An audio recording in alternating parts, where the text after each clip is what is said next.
e Nirvana, com Samuel, Fernando e Bruna. Episódio 3: A nossa experiência no curso de 10 dias. Falar das nossas experiências de Vipassana. Passa. Primeiro, só para dar aqui contexto, o Fernando fez primeiro um curso de 10 dias de Vipassana. Um mês ou 2 meses depois conheceu-me em Agra. Fizemos parte da viagem juntos. Eu depois fui fazer o mesmo curso onde ele tinha feito, em Bodh Gaya.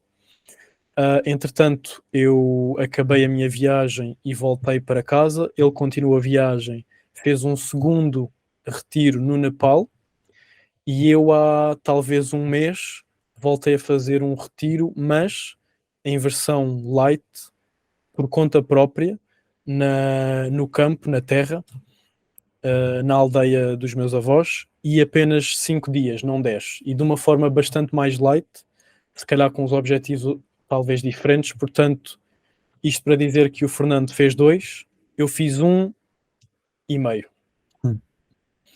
Uhum. Portanto, é isso. E sendo que foste tu o primeiro, se calhar começávamos pela tua experiência Pô, de Vipassana. vamos lá. Bom, Experiência do Vipassana. Começando pelo primeiro curso, né? Vamos lá. Cheguei Bodh na Gaya, Bodh Gaya, estavas com a tua amiga. estava com a minha amiga Bruna. A gente foi para a Índia e fomos direto para Bodh Gaya, assim que a gente chegou na Índia. E acho que ficamos um dia em Bodh Gaya e no seguinte a gente foi pro curso, fazer o curso. Então, assim, dia 0, dia 1, tá. Aí a gente foi vendo. Eu fui pro Vipassana também sem saber muita coisa. Sabia que era uma meditação, um tipo de meditação mais interessante, pelo que eu lia, pelo que eu via quando mencionavam o Vipassana. Então, vamos lá. Primeiro dia.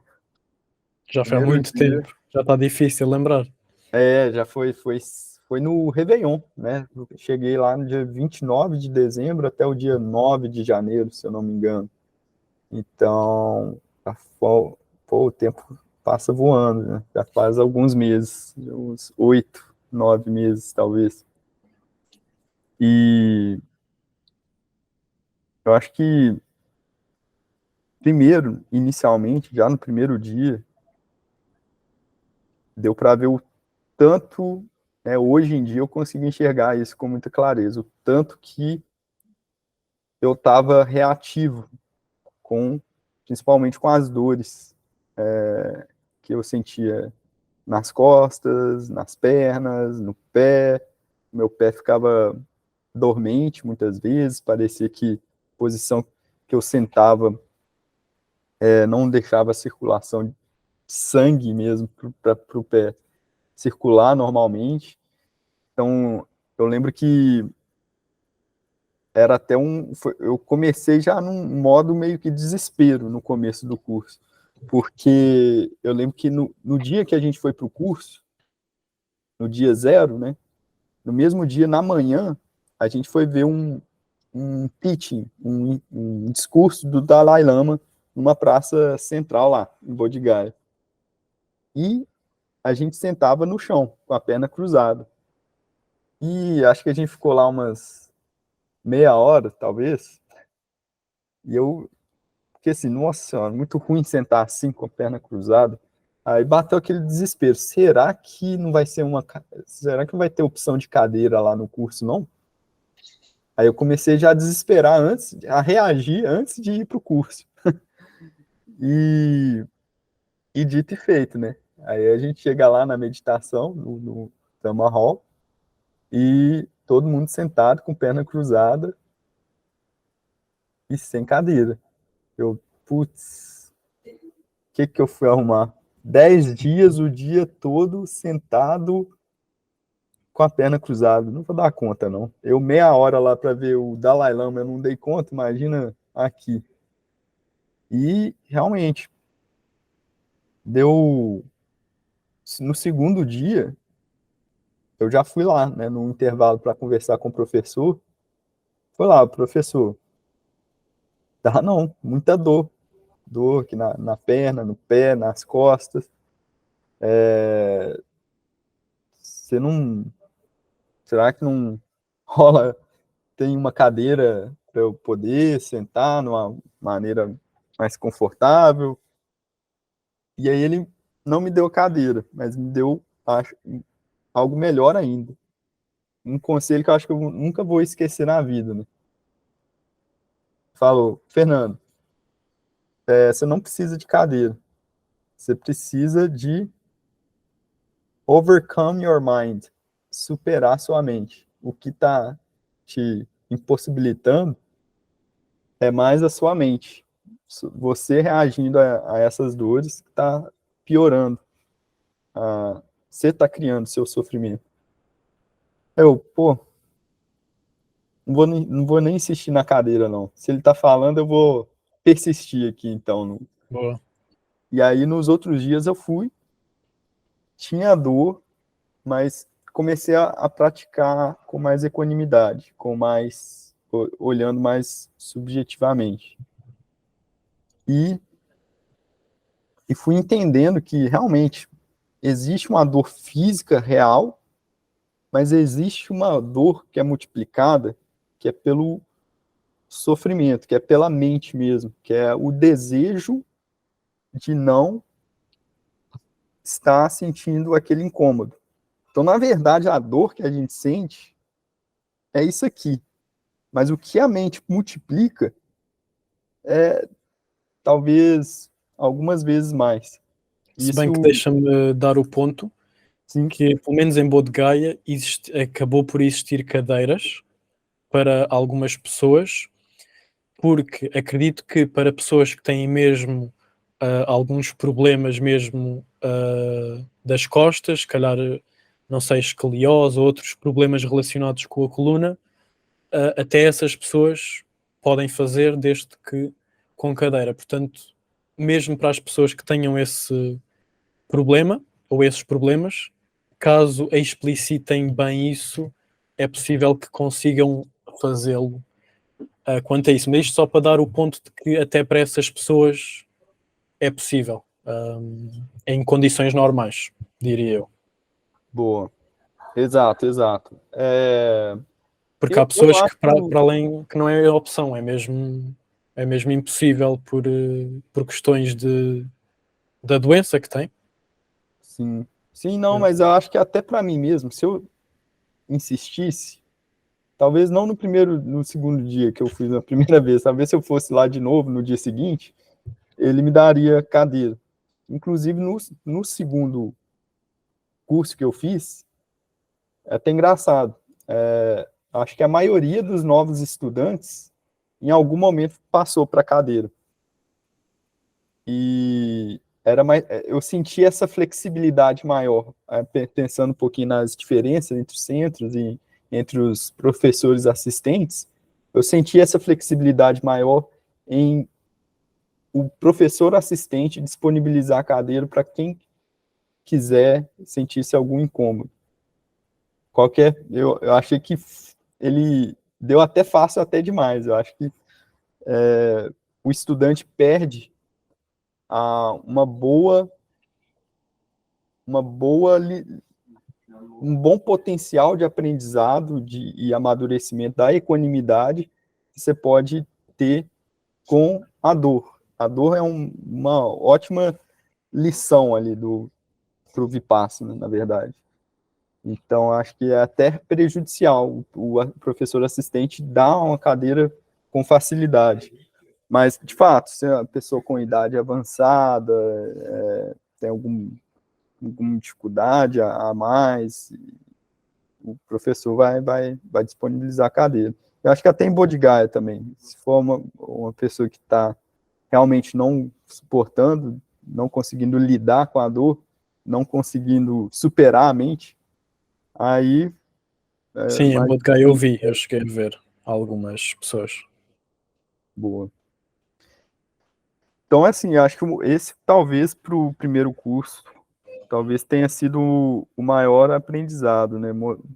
Prático. Ver o tanto que a mente nos limita e o tanto que a mente nos reage a, a esses desejos, né? De não, de afastar da dor e acabar, ironicamente, consequentemente, multiplicar a dor.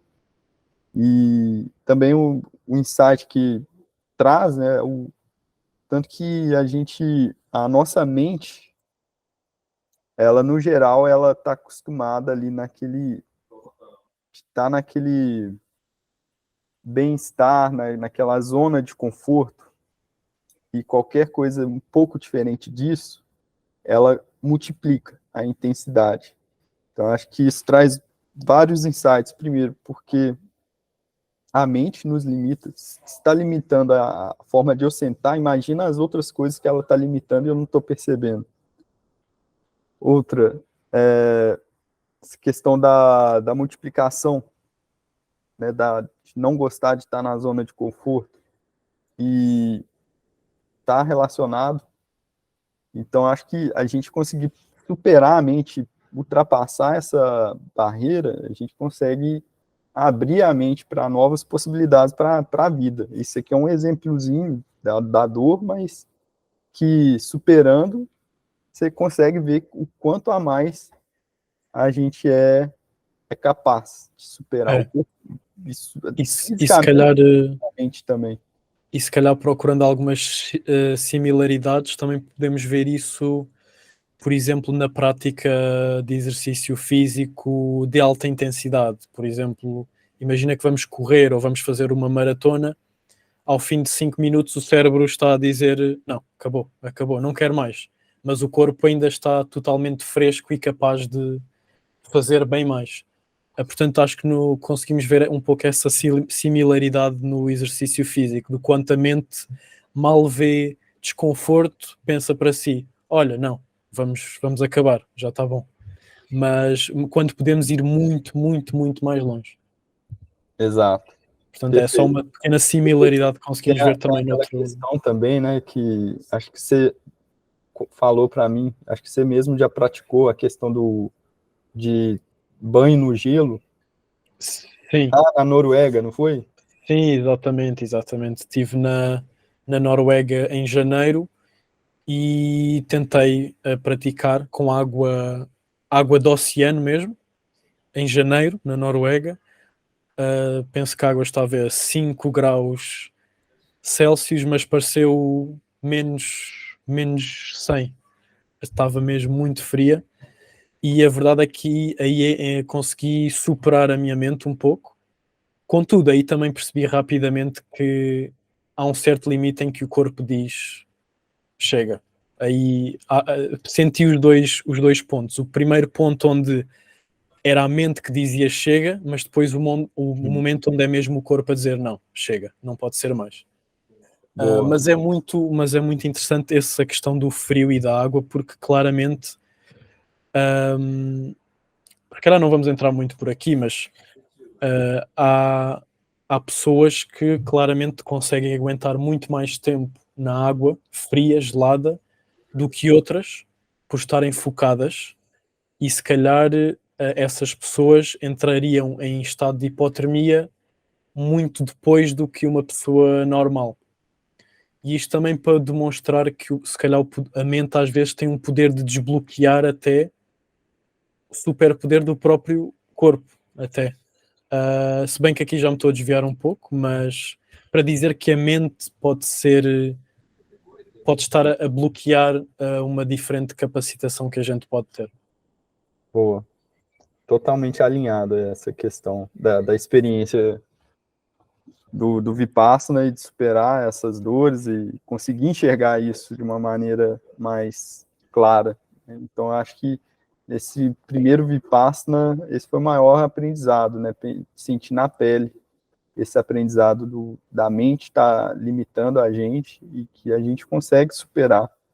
com a determinação e a prática adequada, né? Então, assim, nos primeiros dias foram mais sofridos, reagindo, né? Depois que eu fui lá conversar com o professor, ele me passou essa dica, eu fui perceber, né, realmente o tanto que a mente estava reagindo e comecei a praticar com mais objetividade. E aí eu fui vendo, pô, não conseguia ficar 10 minutos na época, parado na mesma posição. Depois a dica, eu comecei a persistir, olhar com mais objetividade, começava a reagir só depois dos 20 minutos. Aí eu trocava de posição.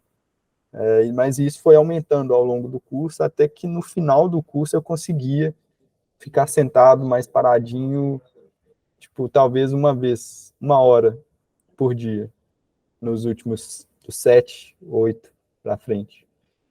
Mais uma vez só. Então ainda assim tinha uma dor, ainda assim era uma mente estava ainda bem new student, né? Bem algo ainda muito chão aí para caminhar. E em relação à prática em si, eu acho que não vale a pena falar, né? O que dia após dia, talvez a gente, ao longo dos discourse vídeos que a gente vai falar nos próximos episódios, a gente fala mais sobre o que é o primeiro dia, mais respiração, né? Mas uma questão curiosa, né? Depois que eu fui fazer o segundo curso, ficou mais claro como que os, os direcionamentos ensinados a partir diria, na aula que ele explica o free flow para frente, eu estava totalmente perdido. Eu nem sabia o que era free flow, não sentia free flow em nenhuma parte do corpo, né? Que o free flow, a gente vai tentar traduzir esse termo? Ui, não sei se conseguimos hoje, mas podemos tentar. Não, mas deixa aí. Não, eu se calhar acho que é melhor mesmo não tentar traduzir, porque já é algo que é bastante complicado de colocar por palavras. O próprio professor Goenka, que é um guru, para ele é difícil. Vamos deixar com free flow, acho eu.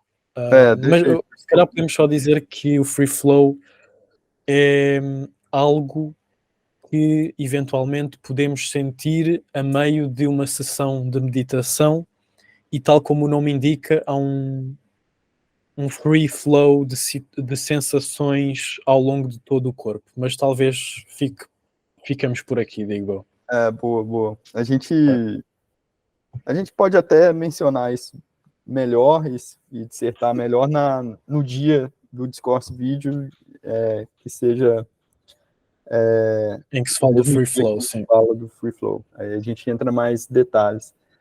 Mas aí do free flow para frente, eu achava que eu estava meditando, fazendo alguma coisa, mas na verdade eu empaquei talvez nos ensinamentos do quinto dia, ou sexto, não lembro. Que é mais observar as sensações do corpo, né? E eu tinha muita área em branco, que eu não sentia sensação nenhuma. Ou era muito difícil de eu sentir. Então, assim, é muito distante eu ter alguma experiência de free flow no primeiro curso. Mas foi mais, acho que o aprendizado e insight maior foi essa questão do superar a mente mesmo, e o tanto que a mente nos limita. E ao longo do curso eu pude ver isso com clareza e melhorando isso dia após dia. E eu diria que saí do curso realmente bem com aspectos bem parecidos com a experiência depois que eu saí da cerimônia da ayahuasca no Brasil, com uma conexão com o presente, com uma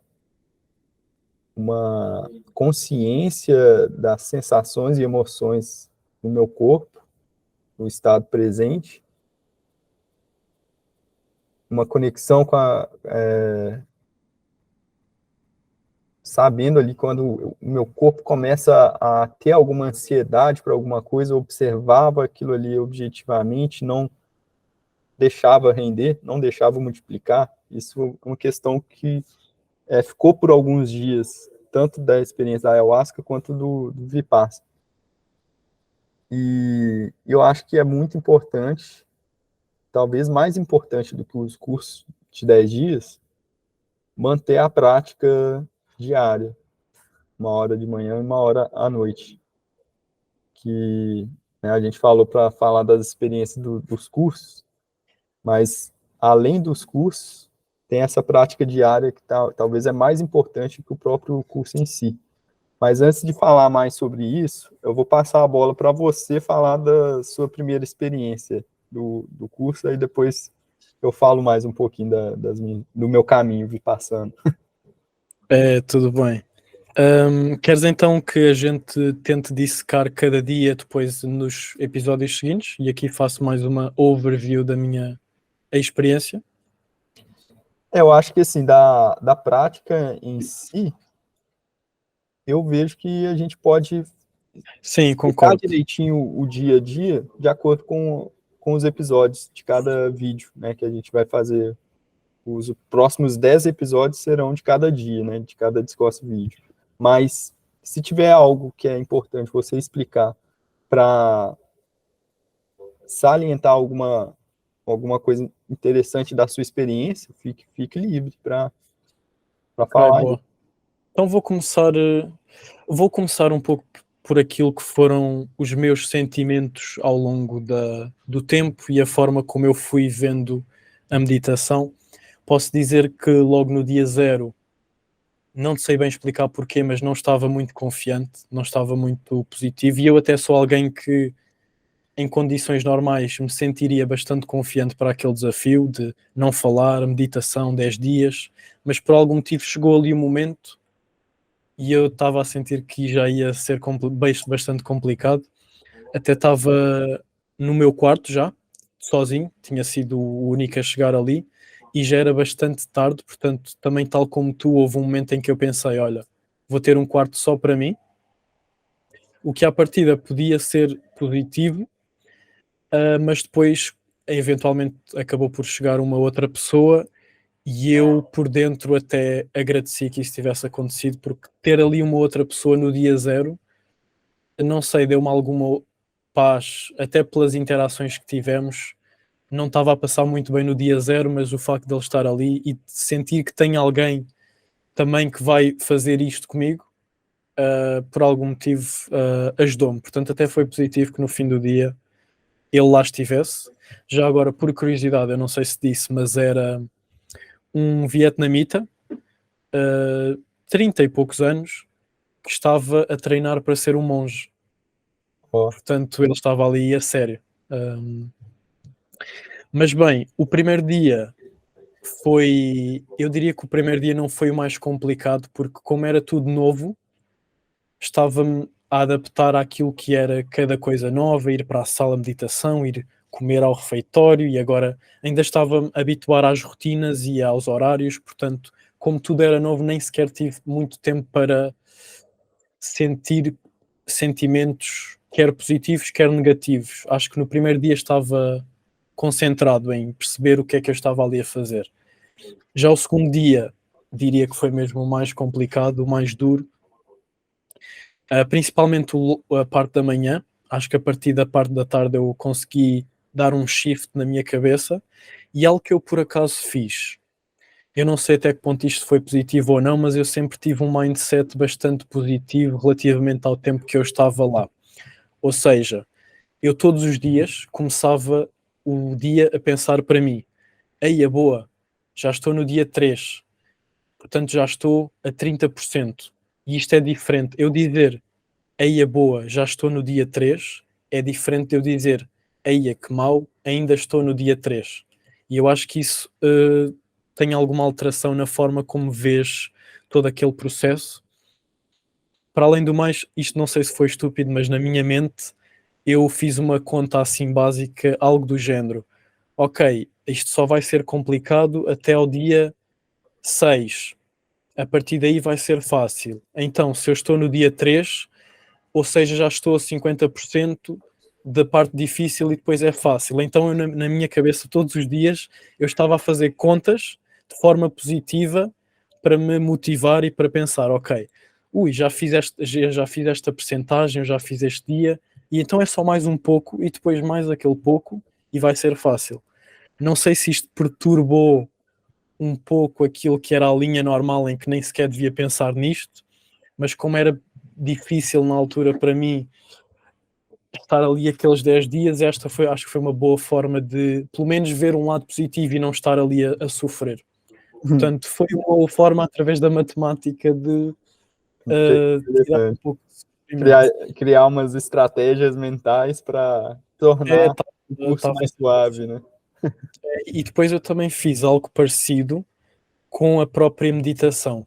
Ou seja, eu tinha sempre na minha cabeça, por ser difícil estarmos tanto tempo com as pernas cruzadas, por termos de estar o tempo todo concentrados, eu pensei sempre para mim, e eu não sei se isto foi humilde demais, devia ter sido um pouco mais disciplinado, mas eu dizia sempre para mim, pelo menos metade da sessão de meditação eu tenho que estar concentrado e sem me mexer.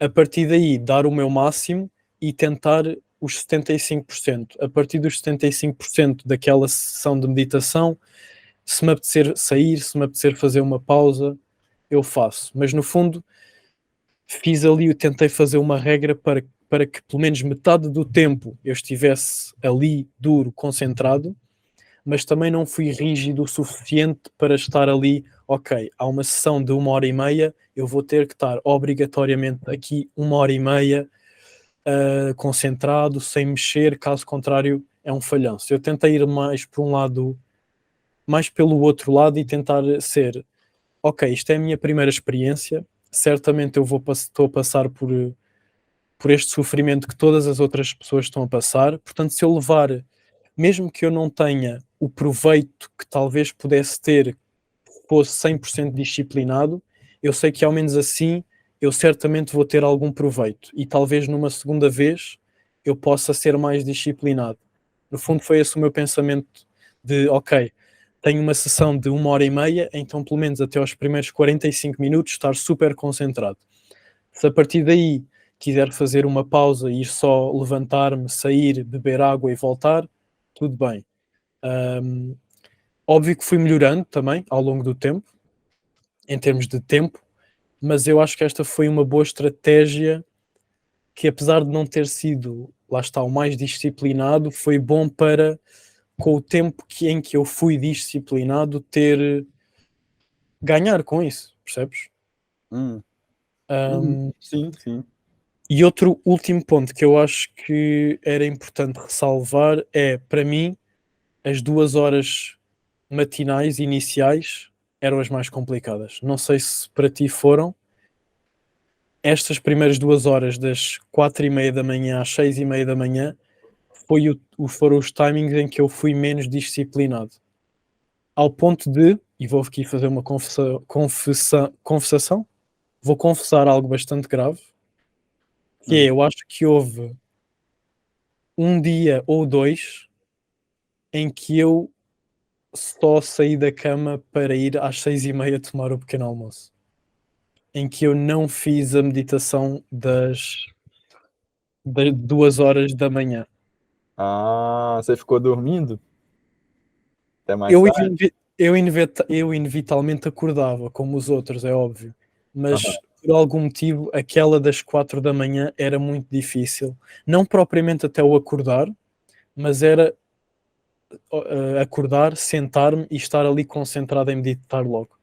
Não te consigo explicar bem porquê e teria de tentar fazer um novo curso para averiguar melhor isso, mas aquela sessão em específico das 4h30 de 2 horas, nem com a estratégia que eu tenho de, ok, fazer metade e depois poder descansar e voltar a ir, nem com isso eu conseguia.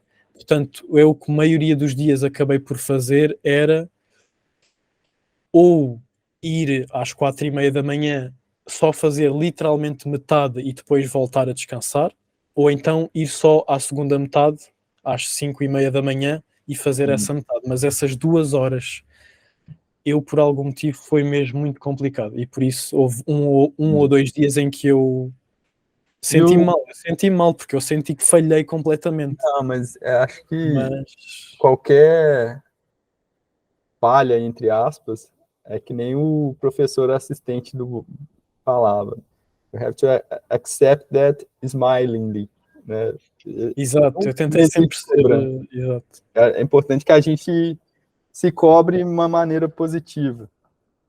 E essa questão também, eu acho que lá em Bodhgaya a meditação de 4:30 a 6:30 podia ser ou no Dhamma Hall ou no quarto, né? Sim, eu cheguei a fazer também um dia ou 2, já não me lembro, mas eu lembro-me de essa meditação da manhã chegar a fazer no quarto também. Porque no E essa Nepal eu acho que era sempre no Dhamma Hall. Eu acho que se eu fosse dormir, por exemplo, de 4:30 a 6:30, eu acho que algum servidor ia lá me acordar. eu acho que também era possível na cela, em Bodh Gaya. Tinhas essas 3 hipóteses. Para Sim. essa primeira meditação da manhã, podia ser a sala de meditação, podia ser no quarto ou podia ser nas celas. É engraçado que esse é um ponto que não fica muito claro durante É, quando, concordo. qual o local para cada horário que a gente pode meditar. Né? Fica muito claro os horários do group meditation, né? A meditação em grupo, que é no Dhamma Hall. Mas, tirando isso, os outros horários eu sempre fico um pouco perdido. Até na segunda vez que eu fiz no Nepal, teve um momento que eu fui meditar no quarto, que aí foi algum servidor lá me buscar. Não, é lá, no Dhamma Hall. Que não era meditação de grupo. E não tinha cela. Então, para mim, achei que eu poderia meditar no quarto. Porque teve algum momento que eu gostava de sentar na beirada da cama e meditar, para aliviar um pouquinho. Isso na segunda meditação, segundo curso. Imagina o tanto que eu sofri no primeiro. Mas continuei. Pois. Já agora, também sobre a cela, só para dar aqui a perspectiva, não sei se já fomos claros, mas geralmente temos o hall de meditação, a sala de meditação onde todos meditamos em conjunto, mas depois geralmente também existe celas, que são literalmente celas, com o espaço apenas suficiente para um tapete daqueles para meditar ou para fazer yoga, onde nos sentamos e meditamos sozinhos, com a porta fechada. E tu acabaste por conseguir meditar em Bodh Gaya na cela. Eu, do meu lado, infelizmente, acabei por não meditar muito, porque como estava muito calor e as celas eram totalmente fechadas e a forma como aquilo estava era bastante difícil, mas eu por acaso fico com pena porque sinto que meditar na cela com silêncio total ao ponto de conseguires ouvir o silêncio. Não sei se sabes aquela sensação quando ouves nos ouvidos aquele do Sim. silêncio. Está tão silencioso que consegues ouvir isso. Eu Uhum. infelizmente não sinto que não consegui meditar lá por causa do calor, mas Uhum. gostava. Acho que era uma outra experiência conseguir meditar na cela. Eu gostaria de ter tido a cela na minha segunda experiência, no segundo curso, porque no primeiro curso eu estava mais imaturo na experiência, digamos assim. Eu não conseguia meditar por longo período concentrado e sem se mexer. Então, e na cela rola muita questão, não tem ninguém vendo aqui, eu me sentia mais confortável de mexer mais, de ficar em outras posições que às vezes no Dhamma Hall eles não deixavam, esticar mais a perna, né? Porque tem algumas regrinhas, né? A gente não pode esticar a perna em direção ao Dhamma Hall, onde o professor senta. A gente não Sabes, pode deitar, hum, né? sabes a lógica por trás dessa regra já agora? Essa é uma regra que meio que parece mais, sei É lá, que o único motivo isso, a única coisa que me parece é fazer isso, se calhar seria um desrespeito para com o professor. Parece-me que é isso que significa, mas se for isso, não me parece. É daquelas regras que eu digo, é por estar a apontar o pé para ti sem querer que estou a desrespeitar. Mas Mas assim, pode ser outra coisa que eu não percebo. como é Mas uma coisa tranquila, eu tô com a perna assim, não pode, porque professor ou assistente professor vai interpretar como algo desrespeituoso, então eu coloco na diagonal, tá tranquilo. sim, não é por aí, mas é um pequeno ponto daqueles que é estranho. É estranho. É curioso que quando eu estava no Butão, não sei se em Portugal mas no Brasil apontar para uma imagem aqui, outra ali, mesmo que sendo religiosa, não é uma falta de desrespeito. É tipo, Aqui também diria o que não. que significa essa estátua aqui, por exemplo? E lá no Butão eles consideram desrespeituoso. Você tem que apontar meio que com a mão, assim. E aí é parecido, né? Uma regrinha meio que burocrática, mas e isso eu fiz outras vezes, porque eu tenho muito costume de apontar com o dedo, né? E teve algum momento que o meu guia ficou incomodado. Falou, não, Fernando, você pode até não concordar com as regras aqui e tudo mais, mas é parte da cultura local, tem que respeitar.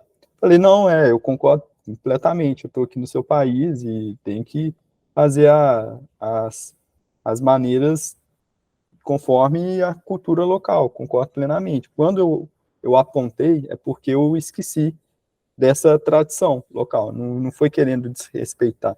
Rolou esse episódiozinho, mas foi esclarecido depois, parecido com essa regra do pé pro Damarol. Mas então, assim, a minha experiência na cela, eu consigo ver que quando eu fui meditar seriamente, é uma meditação mais profunda. Mas eu não, na época do primeiro curso que eu fiz, eu não tinha maturidade suficiente para aproveitar essa oportunidade. Então, aquela sensação assim, na próxima vez que eu tiver uma cela, eu vou aproveitar melhor, porque realmente é uma experiência a mais. Ao mesmo tempo que eu gosto da experiência de meditar com alguns distúrbios externos. Inclusive, na Índia não é tão problemático arrotar, né? E lá Sim, durante o curso, no primeiro curso, bastante. bastante arroto. No começo eu ficava incomodado com aquilo, mas depois eu fui vendo como que o incômodo a esse estímulo de audição é totalmente responsabilidade minha. Eu que estou gerando esse incômodo para mim.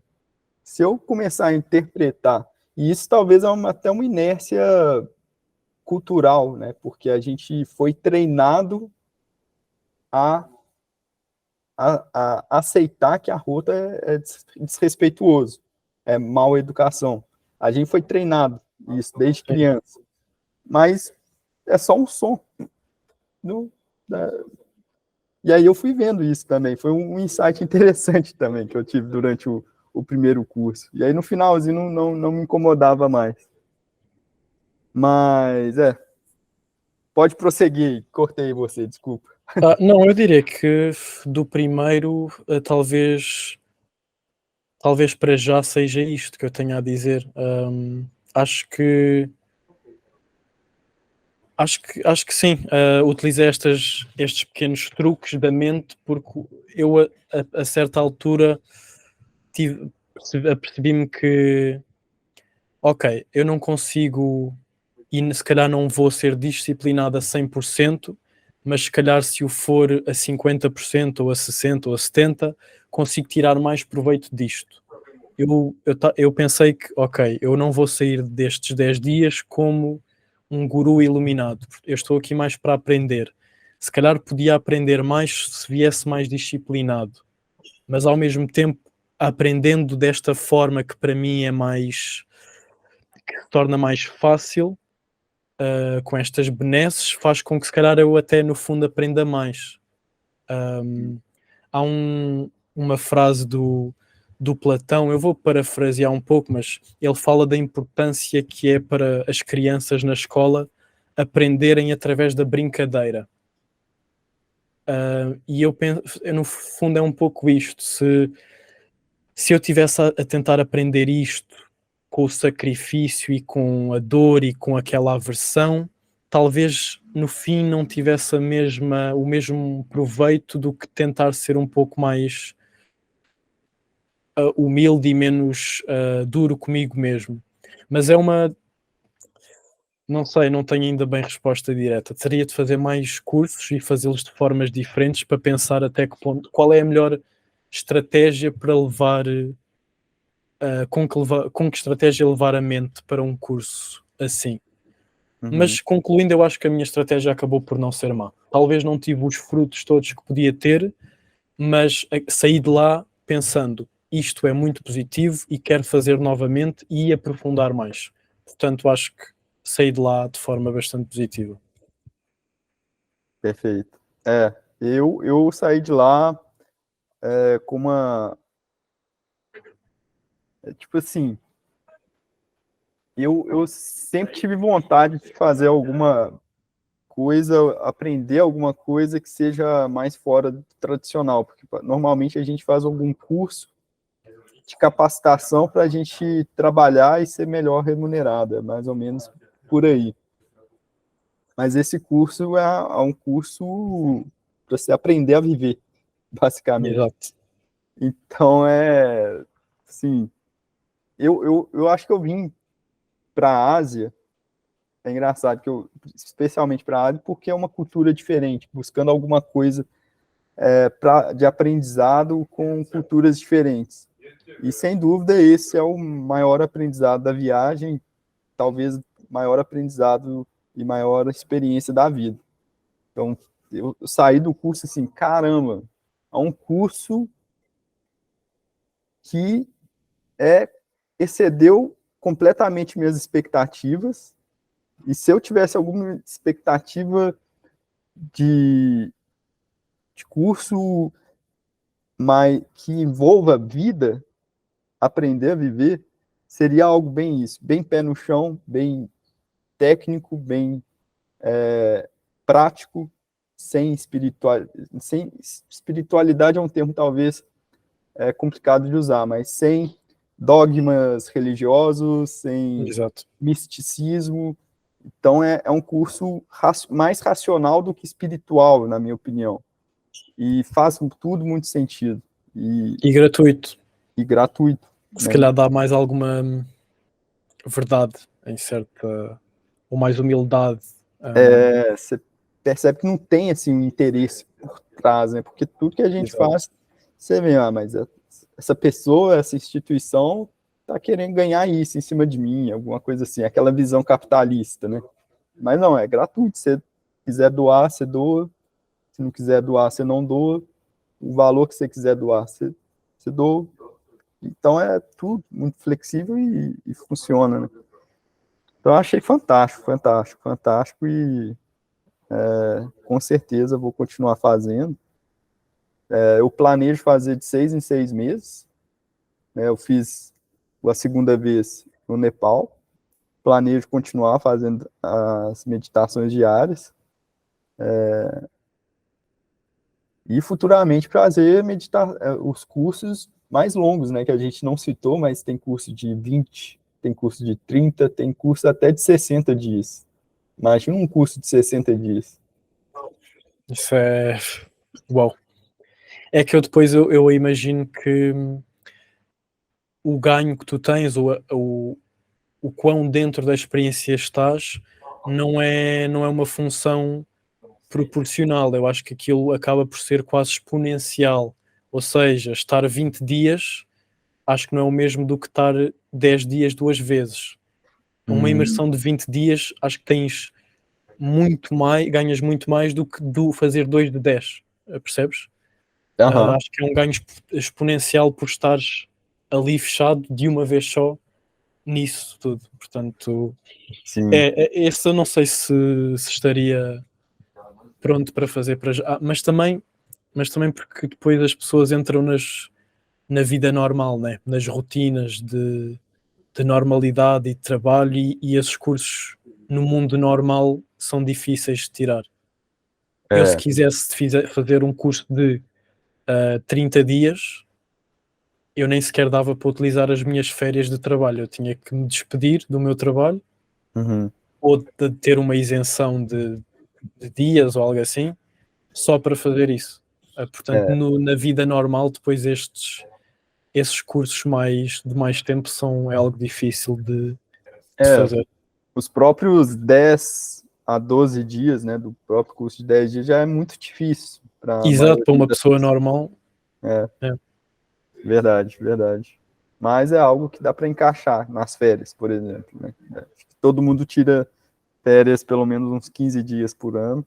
Eu acho que é o melhor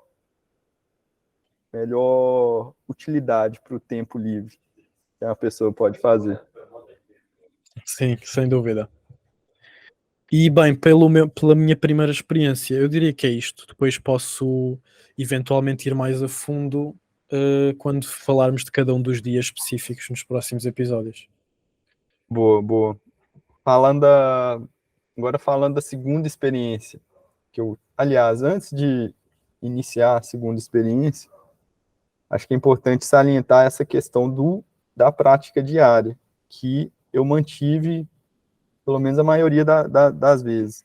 Primeiro, eu saí do curso tão identificado com tudo que foi ensinado e com a prática, que eu fiquei um mês em Bodhgaya, revendo os vídeos dos discourse vídeos, e nos primeiros 2 meses eu tirava pelo menos um dia na semana, e era segunda-feira, para meditar o dia todo, fazer tipo one day course, sozinho. Então eu estava bem compenetrado nisso aí, eu tinha flexibilidade, estava viajando e eu saí do curso com a sensação, caramba, eu acho que eu vou parar de viajar externamente para ficar viajando internamente, porque o caminho é longo, o caminho é muito longo. E eu saí nessa vibe, assim, então, o primeiro mês fiquei ali em Bodh Gaya, revendo os cursos, depois eu fui para Varanasi, turistei um pouquinho lá, mas depois eu fui para Sarnath, fiquei lá, sei lá, talvez umas 2 ou 3 semanas, bem nessa introspecção, meditando. Tinha dia que eu meditava o dia todo. E depois eu saí para viajar, né? Foi até quando a gente encontrou lá em Agra, e aí eu conciliei mais. Deixa eu sair da caverna aqui, depois de quase 2 meses mais introspectivo, fazendo uma viagem mais interna, em Bodh Gaya, depois Sarnath. Comecei a viajar e continuando com a prática. Uma hora de manhã, uma hora à noite. E isso, para quem fez o curso e não está praticando, ou tá difícil, a gente não consegue ver. Primeiro, no curso, a gente tem todo esse ambiente que fica fácil a gente concentrar e meditar. E ao longo dos dias, a concentração vai aumentando. Isso fica muito claro no 10º dia que a gente pode conversar.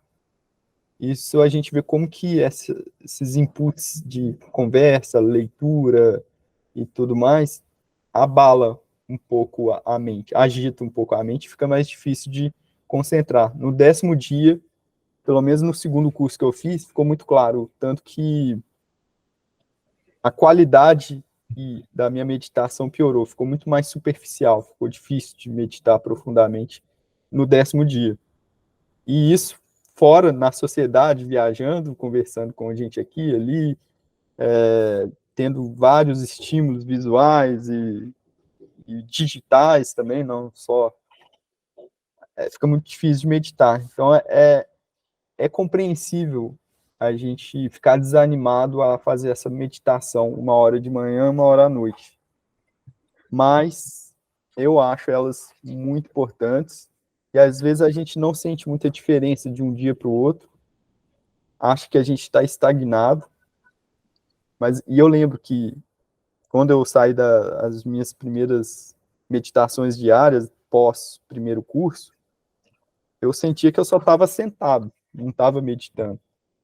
Mas hoje, olhando, fazendo um retrospecto, né, a gente não vê a diferença dia após dia, mas ela acontece. Há uma evolução ali. Então é importante persistir mesmo quando a gente acha que não está saindo do lugar. E se não fosse essa meditação diária entre o primeiro e o segundo curso talvez não seria interessante. Eu comecei a perceber algumas sensações de regiões do corpo que antes eu não sentia, principalmente essa parte da frente e as costas. Foi treinando nesse dia a dia. E aí eu consegui ir com muito mais profundidade, meditar com muita mais equanimidade, sensibilidade, por causa dessa preparação entre os 6 meses que eu continuei meditando. Então, acho que era só essa questão que eu gostaria de salientar. Além dos cursos de 10 dias, é muito importante manter essa meditação diária. Boa. Boa, então até deixa-me dar o meu input já agora, porque eu, que sou uma pessoa que estou aqui a falar contigo e bastante dentro do Vipassana, gosto muito do Vipassana e acredito que tem muito valor, mas eu próprio, eu que estou aqui a fazer um podcast contigo, eu agora tem-me sido difícil, eu que estou agora já na rotina normal de uma pessoa, entre aspas, com trabalho, com amigos, com família, com coisas para fazer, com hobbies, para mim tem sido muito difícil e eu agora não tenho meditado. Não tenho conseguido achar esse balanço. Portanto, eu percebo perfeitamente e eu fui uma pessoa que até à minha viagem provavelmente tive, já não me recordo, 2 ou 3 anos consecutivos a meditar todos os dias. Durante a viagem houve dias em que acabei por não conseguir e acabei por perder essa consistência. Fazer o curso de Vipassana deu-me novas ferramentas e novas formas de meditar, o que foi bastante positivo, mas depois voltei da viagem, cheguei ao meu mundo normal e foi complicado voltar a meditar, por isso é que voltei a fazer o curso versão light de 5 dias por mim próprio na aldeia para me voltar a restabelecer, e já vamos falar disso, mas porque sinceramente, e para mim, e tendo em conta as minhas rotinas, tem sido complicado fazer isso, mas é algo no qual eu ainda estou a trabalhar para fazer, mas lá está, acho que mesmo que não se consiga 1 hora, mais 1 hora, talvez se comece por 10 minutos, mais 10 minutos, ou depois por 20, mais 20, mas é importante manter essa rotina, sendo que há algo importante. Eu, quando tive 2 anos a meditar todos os dias, tu acabaste de falar que houve momentos na tua meditação em que só estavas lá, não estavas realmente a meditar. Sim. Eu acho que isto, quando meditei durante 2 anos seguidos, todos os dias, houve dias em que eu sentia isto, em que estava só a meditar porque tinha que meditar e não estava concentrado e não conseguia. Era uma sessão em que realmente era se calhar apenas positiva para manter aquele ritmo de ir meditar mesmo sem o querer naquele dia, mas em termos de benefício em si, não havia naquele dia, porque eu só estava ali a meditar porque sentia que tinha que meditar. Portanto, este também é um ponto curioso que se calhar podemos falar, não sei se hoje ou noutro dia. Será que se há dias em que tu sentes que não te apetece meditar, ou porque o dia aconteceu de uma forma em que nem tens bem tempo, mas que nesses dias meditas na mesma? Ou há aquela humildade, ok, não vou meditar e não é por não meditar hoje que acabou tudo? Como é que olhamos para esta questão? E Nirvana, com Samuel, Fernando e Bruna.